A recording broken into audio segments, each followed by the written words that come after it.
Друзья, всем привет! С вами Таня, и вы на канале Вкусно, пальчики оближешь.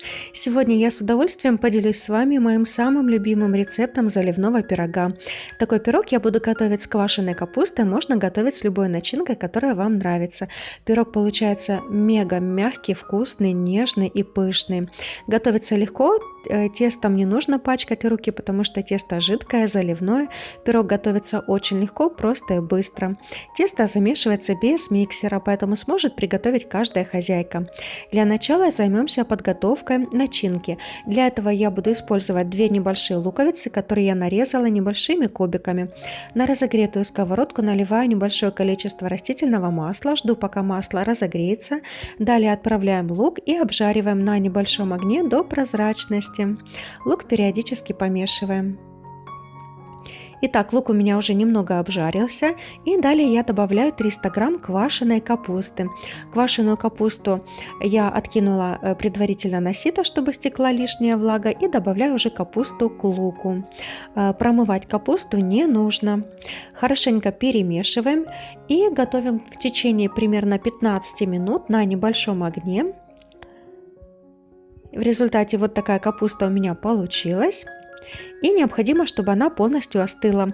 Для ускорения процесса я перекладываю ее на отдельную тарелку. Далее занимаюсь приготовлением теста. Для этого в миску я вбиваю 2 яйца, добавляю пол чайной ложки соли, либо соль по вкусу. Далее добавляю 2 столовые ложки растительного масла без запаха. Данное тесто готовится без миксера, поэтому сможет приготовить каждая хозяйка. Далее венчиком или просто вилкой немного вот так вот взбиваем все до однородности. Вот такая масса в результате у меня получилась. И далее я буду добавлять 1,5 стакана кефира. В данном случае у меня домашнее простокваша, то есть домашнее кислое молоко. Стакан объемом 200 мл. Кефира я добавила 1,5 стакана, то есть 300 мл. Еще раз все хорошенько перемешиваем до однородности венчиком, вилкой или ложкой, кому как удобно. В результате вот такая однородная масса у меня получилась. И далее займемся подготовкой сухих ингредиентов. Для этого я взяла 1,5 стакана муки, опять же не забываем стакан объемом 200 мл. То есть используем 1,5 стакана муки, которым я добавила 1 чайную ложку разрыхлителя. Все хорошенько перемешиваем и просеиваем небольшими частями к жидким ингредиентам. Не советую сразу добавлять всю муку и разрыхлитель, добавляйте небольшими частями, тогда не будет комочков и вы легче и быстрее замесите однородное тесто. Итак, продолжаю замешивать тесто. Итак, в результате вот такое тесто у меня получается. Оно получается примерно как сметана. Вот такой консистенции, обратите внимание. Если у вас тесто получилось более жидкое, добавьте немного больше муки, потому что мука бывает разная, может понадобиться различное ее количество. Так что смотрите по консистенции теста. Я вам все подробно показала. Далее я взяла разъемную форму диаметром 18 см, застелила дно и бока пергаментом, смазала небольшим количеством растительного масла. На дно я выливаю половину теста, сверху выкладываю всю начинку. Начинка должна быть обязательно остывшая. Это очень важно. Выкладываю капусту, вот так вот по бокам ее ближе к центру выкладываю, для того, чтобы бока также залить тестом. Оставшимся тестом, то есть половина, заливаем сверху и по бокам. Тесто легко распределяется по поверхности пирога. Вот таким вот образом. Тем временем духовка должна быть у вас уже разогрета до 180 градусов. При желании сверху на сырое тесто вы можете посыпать небольшое количество кунжута. Это при желании. Выпекаем пирог в духовке, предварительно разогрето до 180 градусов, около 40-45 минут. В результате вот такой пышный высокий пирог у нас получается. Готовность его обязательно проверяем деревянной палочкой. Время приготовления я говорю ориентировочное. Ориентируйтесь сами по своей духовке, потому что каждая духовка печет по-разному. Пирог очень хорошо поднялся в размере, и он получается очень мягкий, пышный и воздушный. Настолько мягкий, как подушка. Обратите внимание, как он пружинит. Великолепное, мягкое, нежное тесто.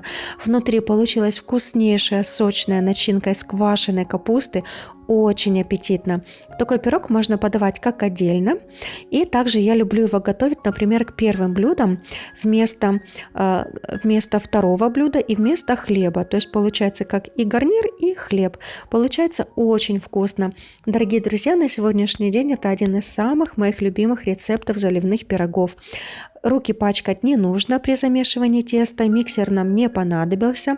Готовили из самых простых доступных ингредиентов, которые найдутся у каждой хозяйки в доме, я уверена. И сможет его приготовить каждая хозяйка. Пирог получается среднего размера, 18 сантиметров диаметром и высотой около 5-6 сантиметров. Вот такой пирог у меня сегодня получился. Вы можете готовить абсолютно с любой начинкой, которая вам нравится. Если, например, вы будете использовать фарш, то необходимо предварительно обжарить его с луком, с добавлением соли, специй, чтобы он не был пресный, был яркий по вкусу.